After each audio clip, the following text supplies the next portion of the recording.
tonight in Berkeley. Be there or be square. We will be live broadcasting the entire thing, and I'll give you the update. Plus, President Trump, he just made a deal with Nancy Pelosi and Chuck Schumer on the border. Or did he? But yeah, he sort of did. We'll talk about all of those things. Plus, we'll do a little bit about big ideas on today's Ben Shapiro Show. I am Ben Shapiro.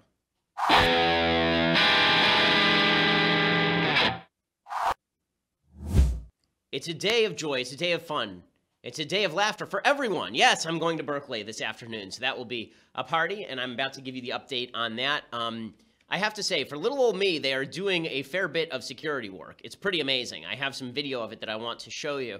And I also want to give you the full analysis of Donald Trump doing what those of us who always thought he was going to do, actually, he did it. Okay, so finally, we've been saying for a year that Donald Trump was never going to really build this wall, that the wall was basically something he was just saying during the campaign. He'd build sections of the wall, that it was all just a campaign slogan that he was shouting. And now it appears he cut a deal with Nancy Pelosi and Chuck Schumer to legalize the Dreamers and not get funding for the border wall. So MAGA, MAGA, MAGA, MAGA, MAGA. Okay, so we'll get to all of that. But first, I want to say thank you to our sponsors over at Birch Gold. So, do you feel uncertain about the world?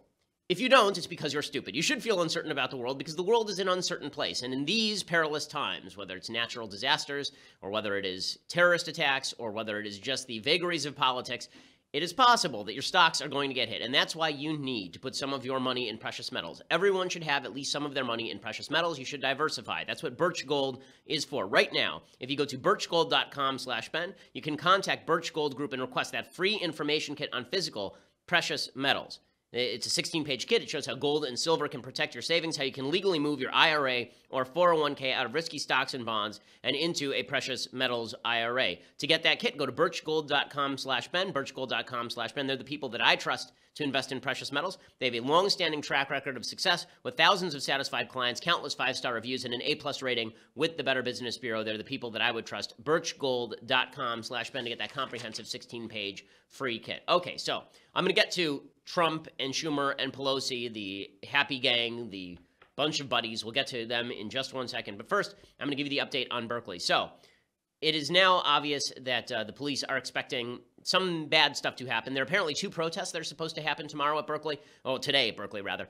One is a protest directed against yours truly, and the other is directed against the police themselves, which should be a lot of fun. Here's some of the tape of the preparations that are being made for security over in Berkeley this evening from the local news.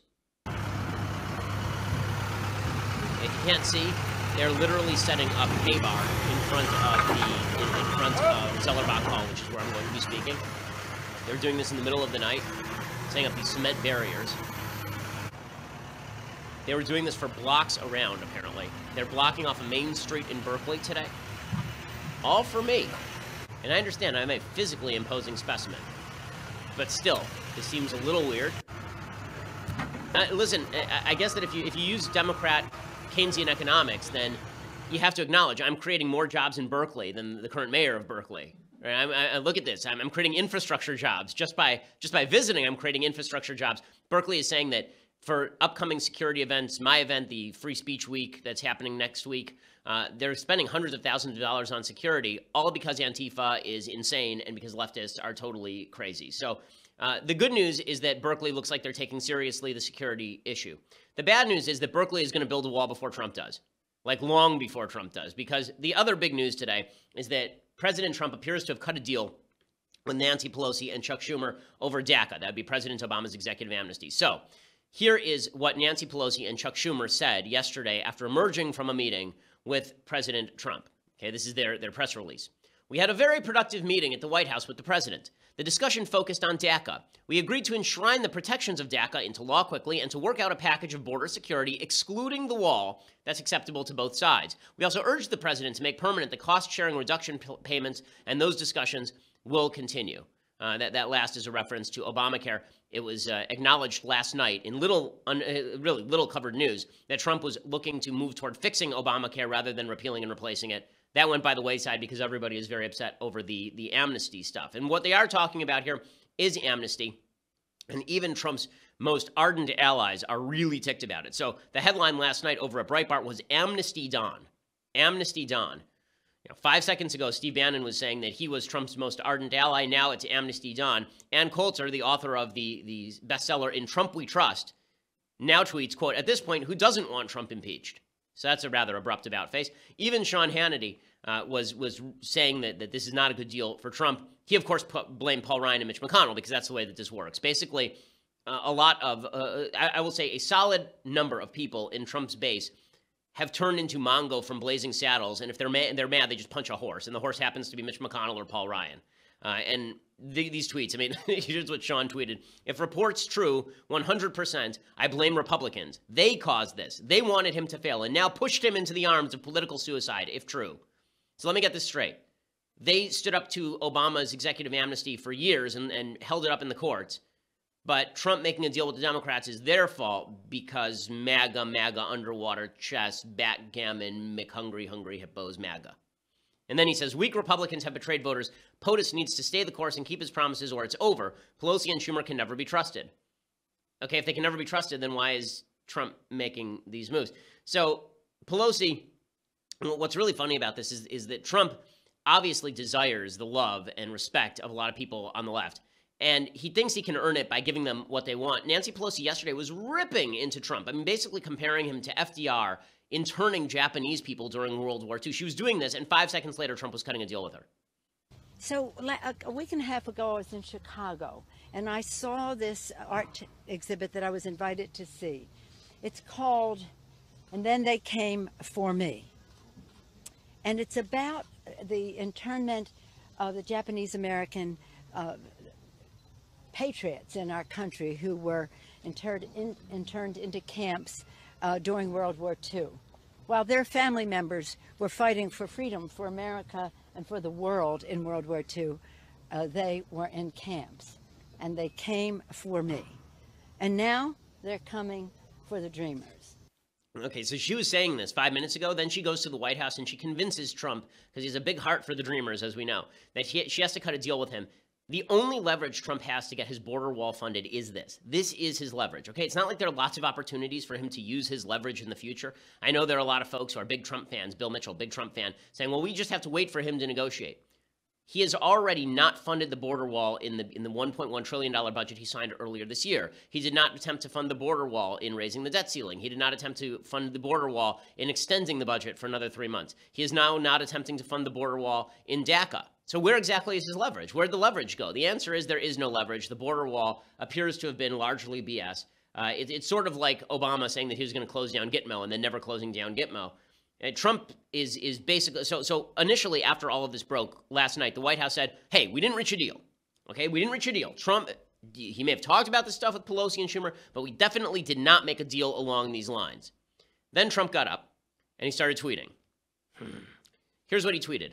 No deal was made last night on DACA. Massive border security would have to be agreed to in exchange for consent.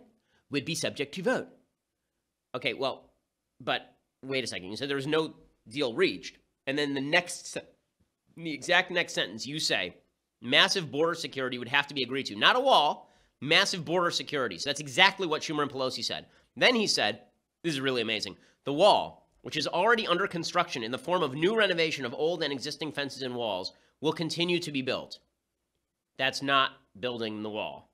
That's renovating existing fences. I don't remember the large crowds of people chanting, build the new renovation of old and existing fences and walls. Build the new renovation of old and existing fences and walls. Now, admittedly, it's a bit of a mouthful, but that's not what they were chanting. And Trump himself said during the campaign, he used build the wall as his go-to. He said this openly in interviews. He said it to the New York Times. He said, you know, when my crowd gets bored, all I have to do is say build the wall, and they go crazy. They go crazy. So it was always a slogan. Then Trump starts going full-on lefty. Okay, here's what he says. He says, does anybody really want to throw out good, educated, and accomplished young people who have jobs, some serving in the military? Really? 5 seconds ago. 5 seconds ago. A lot of members of your base. 5 seconds ago. Okay, Donald Trump campaigned on this. He kept saying, we either have a country or we don't, right? I mean, you remember this. You were here. Okay, the gaslighting is so irritating. The gaslighting is so stupid. We were all here. We were all present. We were all accounted for. Okay, we were all watching this. It was the most watched election in American history. We all remember what you said. But now Trump is swiveling about face, and then he says, they've been in our country for many years through no fault of their own, brought in by parents at young age, plus big border security. Okay, he should finish this by saying, please clap. Okay, this is low energy Jeb. Okay, they should put an exclamation point, a wilting exclamation point after Trump's name because of this. This is exactly Jeb Bush's policy. Like word for word, Jeb Bush's policy. And Jeb Bush's defense of the policy. It was Marco Rubio's policy. Okay, Donald Trump spent 4 years ripping Rubio and Jeb and even Cruz, saying, you guys are not sufficiently tough on border security. And then he walks across the aisle and talks to Nancy Pelosi and Chuck Schumer. And people are blaming Ryan and McConnell for this somehow? And maybe Donald Trump is, 1, not a very good negotiator, and 2, desperately wants the approval of Democrats because he's sort of a career Democrat. Maybe that's the problem here. Okay, not that anybody could have predicted anything like this or anything. I mean, who could have possibly predicted that this would actually be the sort of thing that he would do? I mean, who could have predicted that this would be his immigration policy? I'll tell you who could have predicted it in just 1 second. But first, I want to say thank you to our sponsors over at Skillshare. So, are you a professional who's looking to make your resume better? Do you want to add some impressive skills? Do you want to launch that side business or pick up a new passion project? That's what Skillshare is for. Skillshare is an online learning community with over 17,000 classes in design, business, and more. You can learn everything from logo design to social media marketing to street photography. Unlimited access to all of this for one low monthly price. You never pay per class again. So I personally have been looking at the Skillshare class. I told you I took a watercolor class. Now I'm taking a Google Analytics class because I'd like to see how analytics works better. All of these are done in bite-sized increments, so you really get a lot of information out of a short period of time. And as I say, they have a wide variety of classes that makes you an expert in whatever field you choose to enter. Okay, Skillshare right now is giving my listeners a month of unlimited access absolutely free. So you can go and check it out, see if you like it. You will. Go to Skillshare.com/Shapiro. That's Skillshare.com/Shapiro to redeem your free month. Okay, again, Skillshare.com/Shapiro, and you redeem your free month there. I mean, the list of classes is virtually endless, and it is all great stuff. I mean, it's to be an expert on a particular topic requires that you know a little bit about it, and Skillshare can make you an expert on a number of topics. It's just terrific. Skillshare.com/Ben. Check it out. Okay, so who could have predicted this sort of policy? Who possibly could have predicted this?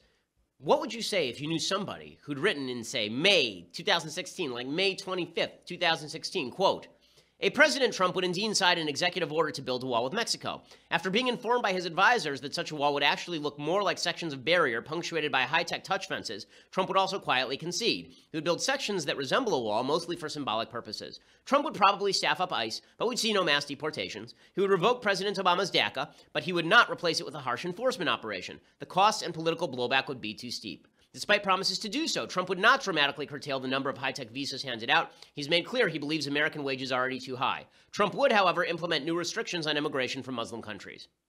Who could have predicted such a thing? Can you think of anyone who would have predicted such a thing, say, more than a year ago, just by watching what Trump was saying? Who? Here's a clue. It's me. Okay, that's it. This is not hard to predict. That's the point, okay? I mean, this is not me just patting myself on the back, although I do love doing that. The fact is that what happened here was utterly predictable if you did not actually want to, deceive yourself here. So people who are very disappointed today, it's because you weren't watching closely. I understand you were hopeful, and you can still say, look, it still applies, better than Hillary, still applies, because honest to God, dog feces in the presidency would be better than Hillary. But that's not the question. The question right now is, did Trump just break his key campaign promise? And the answer is pretty clearly yes. I mean, listen to how Trump is talking about this. So Trump is now saying that everyone agrees on Obama's executive amnesty. I was here when he was saying it had to go. I was here when he used to say things like, America first, we either have a border or we don't. People are going to have to leave. Now what's he saying? Something completely different. Take this and listen to what Trump has to say here. We want to get massive border security, and I think that both Nancy Pelosi and Chuck Schumer, I think they agree with it. But so we met last night with, as you know, Schumer, Pelosi, and a whole group, and I think we're fairly close, but we have to get massive border security. Is there anything? Oh, I think he's on board. Yeah, Mitch is on board. Paul Ryan's on board. we all feel, look, 92% of the people agree on DACA. But what we want is we want very, very powerful border security. 92% of the people agree on DACA. Okay, but those weren't the people who voted for you, and those were the people who you were saying were going to be pleased with your presidency. Okay, honest to God, if you just read what Trump said in Obama's voice, it's totally Obama's line of thinking, right? Just read this tweet. Does anybody really want to throw out good, educated, accomplished young people who have jobs, some serving in the military? They've been in the country for many years through no fault of their own, brought in by parents at a young age. We need big border security for sure, but Mitch is on board, Paul Ryan is on board. We all feel, look, 92% of people agree on DACA. When you read it in Obama's voice, suddenly you start getting pissed, don't you? Because it's Obama's policy. I do love in that clip where Trump starts to say Nancy, and then he shifts and realizes he shouldn't say Nancy, he should say Pelosi, because it makes him sound like he's getting close with Chuck and Nancy. It's pretty amazing. And then he was asked about this again. And listen to this little lie here. This is pretty amazing. He's asked about amnesty, because this is amnesty, okay, guys? When you talk about giving legal citizenship to all of the people who are here illegally, that is amnesty. Here's Trump. Citizenship for dreamers over time. No, we're not looking at citizenship. We're not looking at amnesty. We're looking at allowing people to stay here. We're working with everybody, Republican. We're working with Democrat. I just spoke with Paul Ryan. He's on board. Everybody's on board. They want to do something. We're not talking about amnesty. We're not talking. Do you get that? We're not talking about amnesty anymore. This is exactly what Marco Rubio used to say. It's what the Gang of Eight used to say. It's not amnesty. It's the path to legalization. I mean, they just get to stay here. And everybody's like, wait, no, that's amnesty. Now Trump says it, and oh, well, I guess if he says it's not amnesty, he should know. I mean, if it's not amnesty, it's not Don't be a fool. Of course, it's amnesty. And of course, Trump was going to do this. And of course, Trump did do this. What does this say? It says that Trump has no principles. Even the ones where he was most rooted to principle were not really his principles. He shifted his immigration positions 1,000 times during this campaign and before it. Okay, so anyone who's surprised by this was blinding themselves. Again, this is not a case against voting for Trump. Okay, that election is over. And I'm very, very glad that Hillary Clinton is not president, which we'll discuss in just a second, as we discussed yesterday. But that is not the same thing as saying that Trump is some sort of promise keeper that you can trust to negotiate on behalf of the people who voted for him, because that's just not true. And then people in the White House are chortling about this stuff. Okay, Sarah Huckabee Sanders yesterday at the White House, she says, Trump's done more for bipartisanship than Obama ever did. The president's negotiating on behalf of the American people exactly what he was elected to do. And the idea that you guys keep trying to distort this into a bad thing is, I think, exactly why this president was elected. They were sick and tired of business as usual. They wanted somebody who would break up the status quo, that would bring people from both sides of the table together to have conversations. This president's done more for bipartisanship in the last 8 days than Obama did in 8 years. Yes, that's not why he ran. We didn't run him so he could be bipartisan. We ran him because we thought that Paul Ryan and Mitch McConnell were a bunch of weaklings who kept surrendering to the Democrats. Okay, you don't get to use the logic. Mitch McConnell, Paul Ryan, those cucks, constantly surrendering to the Obama agenda. Then Trump gets in there and implements the Obama agenda. And you go, if those cucks block that, man, if they block that Obama agenda. Okay, that wasn't even the only bad story last night from the White House. This one is from the Hill. President Trump was open to the idea of a bipartisan Obamacare stabilization bill, but did not make any commitments during a meeting Wednesday with a group of House lawmakers, attendees said. The bipartisan group of lawmakers, known as the Problem Solvers, pitched Trump on their plan to stabilize Obamacare markets. He was clearly open to it, intrigued, said Representative Josh Gottheimer, Democrat of New Jersey, a co-chair of the group. Gottheimer said there was some discussion of the possibility that Democrats could call the bill a fix, and Republicans could call it something else. I'll call it a fix. Others will call it what they want. But it matters less about what you call it than what it is. He was very intrigued by that. So now Trump is saying that he'll work with Democrats to fix Obamacare, and then he'll call it repeal, and we'll be told that if we don't support his fixes to Obamacare, then we are cucks again. I mean, this whole thing is so annoying. Trump on taxes yesterday. So he says he has a tax plan. But what is his talking point on the tax plan? That he's not going to give a tax cut to the rich. Okay, let's be fair. Let's be clear about something. The rich pay the vast majority of the income tax in the United States by a long shot, by a huge percentage. But here's Trump mimicking the Democratic talking point.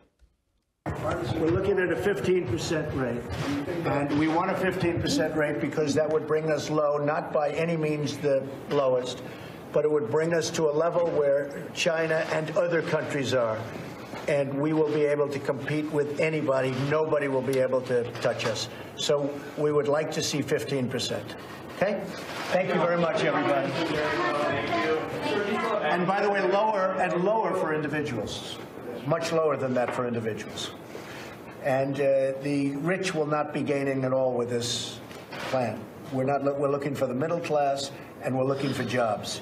Okay, the rich, if you want to cut taxes, you have to cut them on the rich. According to the Tax Foundation, an analysis of IRS data shows the top 1% of taxpayers paid 40.4% of total income taxes collected by the federal government, the highest percentage in modern history. The bottom 95% paid 39.4% of the income tax burden. You got that? The top 1% paid more in income tax than the bottom 95%. So who the hell are you going to cut taxes on exactly? All of this is just Democratic talking points dressed up as populism. It is not populism, okay? Populism is just a strategy. Populism is not an actual ideology. This whole thing is highly annoying. It's mostly annoying because, again, we were told over and over and over that Trump was going to be a solid conservative when he was in office, or at least if he was going to be a populist, he was going to mirror a lot of conservative talking points. Instead, it seems like his negotiation strategy, at least in the last couple of weeks, has been surrender whatever you want to the Democrats. If that's going to be the next 3.5 years, boy, it's a problem. And I'm not the only one saying this, okay? You know, for people who say, well, you never liked Trump very much to begin with. Sean Hannity did, Laura Ingraham did, Ann Coulter did, Breitbart did. They are all saying the same thing that I am today. They are all saying the same thing that I am, because the bottom line is, I expect a Republican to act like a conservative. And so do these people, at least on this issue. So it's really irritating. Now, that said, I think this does explain a little bit, you know, Trump being who Trump is. I think this does explain a little bit why it is that Hillary Clinton lost the 2016 election. So she continues her tour of stupidity. She's going around whining. This is her new life story. I mean, I shouldn't say new. She's been doing this her entire career, but now she's whining for actual pay. She's going around talking about how she was jobbed. It was just she would have won this thing if it hadn't been for the cruelty of fate. Oh no! So here's Hillary Clinton saying she would have been seen as a genius if she'd won the election. Well, I thought it was pretty revolutionary that I was the first woman to have a realistic chance of becoming president. So I don't know how any woman who is not familiar to people, since we have so many hurdles to overcome, could have even been in that position that I found myself. So if I'd won, I would have been seen as a genius. My campaign would have been seen as perfect. I understand all of that. No, if you had won, then you would have not been considered a genius. You would have been seen as someone who beat the weakest Republican candidate in the history of political parties. I mean, Donald Trump was running with a 35% approval rating, and he beat you. I mean, no one would have seen you as a genius. You were supposed to win this race. The reason Hillary Clinton didn't win this race is because she's incredibly off-putting and because she has no capacity toward introspection at all. There's never a point where she looks inside herself and goes, say, I wonder why people don't like me. I wonder. Instead, it's always the world that's the problem. She was asked yesterday by Matt Lauer, did you make enough mistakes to lose? And she says, no, of course I didn't make enough mistakes to lose. It was you evil Americans, you sexist racists. Here's Hillary Clinton looking very much like Veruca, not Veruca? Who's the big blueberry in Willy Wonka and the Chocolate Factory? In any case, here's Hillary Clinton, who slightly resembles a sky blue blueberry on the set with Matt Lauer. There is a lot of criticism in this book, and effort of full disclosure. You criticize me pretty soundly in a few pages of this book. When it comes to the self-inflicted wounds, when you look at the list of them, and you go through them in the book, did you make enough mistakes yourself to lose the election without any of the other things you talk about? Well, I will say no, Matt. I don't think that will surprise you. But, also, this book has a lot of behind-the-scenes look at what it's like to run for president, particularly, again, as a woman. Okay, so I love that it's all about that she didn't make any mistakes, right? Everything was absolutely perfect. Everything was just great. It's really the fault of the Americans. And she just continues doing this.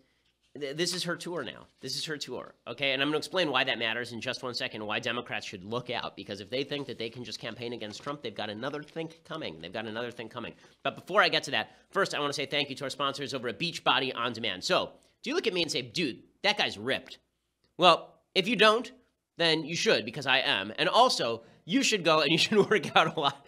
And no matter what you think of me, you may think, well, he seems kind of scrawny. Well, that's because you need to work out more, as do I. And that's why I use Beachbody On Demand. It's an online fitness streaming service that gives you unlimited access to a wide variety of highly effective, world-class workouts, personalized to meet your needs, plus extensive nutritional content. It's all geared toward helping people achieve their health and fitness goals. We're talking familiar brand stuff you already know, PEO, P90X, 21-Day Fix, T25, 3-week yoga retreat, right? All these brands are included in the Beachbody On Demand program.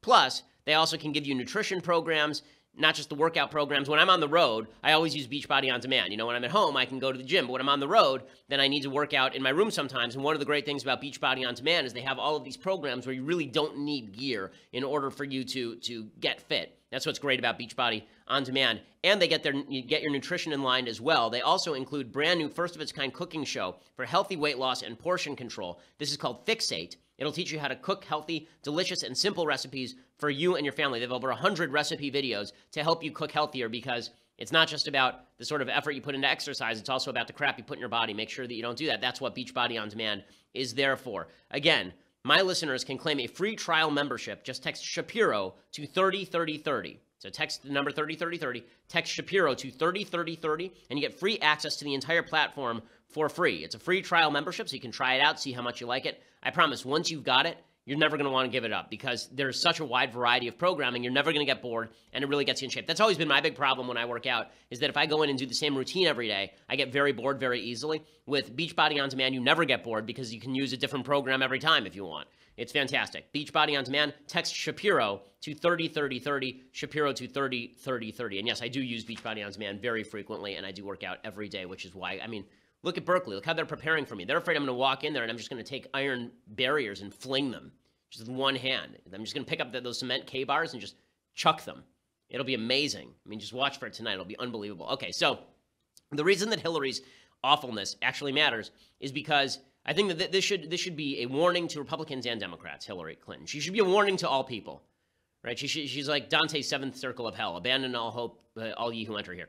But when it comes to Hillary Clinton, what Democrats should realize is that they can run a candidate just as charmless as Hillary Clinton and lose to Donald Trump. And Republicans should recognize that Donald Trump is not on a pathway to victory just because he beat the least popular Democratic candidate in the history of American politics. Okay, the Democratic candidate matters, in other words. It's not just about Trump. It's also about who the Democrats run. So, and right now, what's fascinating is that the Democrats obviously think that they've got a no-lose situation with Trump. They think right now, because he's cutting deals, he will continue to be unpopular. He won't gain radically in popularity. They can always shellac him later. He'll always be Trump. He'll always make a mistake. And so they may as well get what they can get, right? They may as well get a bunch of lefty policy, split the Republican Party, create a civil war. This is why Trump needs to understand that without his base, he's got nothing. Okay, without his base, he doesn't have the middle, he doesn't have the left. And no matter how much he reaches over to the other side, no matter how many New York Times editorials talk about the new independent Trump, people are not moving toward him because he's already decided in the public mind. Hillary had the same problem in this election cycle. She kept trying to redefine herself. There is no way to redefine Hillary Clinton. There is no way to redefine Donald Trump. Okay, so I want to discuss also the situation with Jamil Hill. She's the woman on SportsCenter 6, SC6, who ripped into President Trump, because this is actually a story that's now going undercovered because there's so much news. But for that, you're going to have to go over to Daily Wire and become a subscriber. For $9.99 a month, you can be a subscriber to Daily Wire. It'll make your life immensely better. It will make you will just enjoy it so much. Okay, you watch my show live. You can get it later without any ads. You can watch Andrew Klavan's show live. You can watch Michael Knowles' show live. You can be part of the mailbags. And that means mailbags that we do special. Like next Tuesday, we're doing a Facebook Q&A, and you can ask questions live if you subscribe. That's $9.99 a month for that. Plus, you get our website without a banner ads. The banner ads just go away, which is pretty cool. You get all that. Plus, if you subscribe annually, you get this. The very finest in beverage vessels. Okay? The pellet with the poisons and the vessel with the pestle. This right here is better than any of those, okay? And it's better than the flagon with the dragon. It's better than the vessel with the pestle. It has the brew that is true. Okay, the leftist tears hot or cold tumbler. You get that for just a $99 investment per year. The annual subscription. It is the greatest thing that you will ever own. And if you don't understand the reference, then go watch The Court Jester, you film illiterate. Okay, so if you just want to listen later, go over to SoundCloud or iTunes, hit subscribe, and leave us a review. We always appreciate it. Plus, please go over to our YouTube channel and subscribe there as well. We put up all of my videos over at YouTube under the Daily Wire YouTube channel, so please subscribe over there. We are the largest, fastest growing conservative podcast in the nation.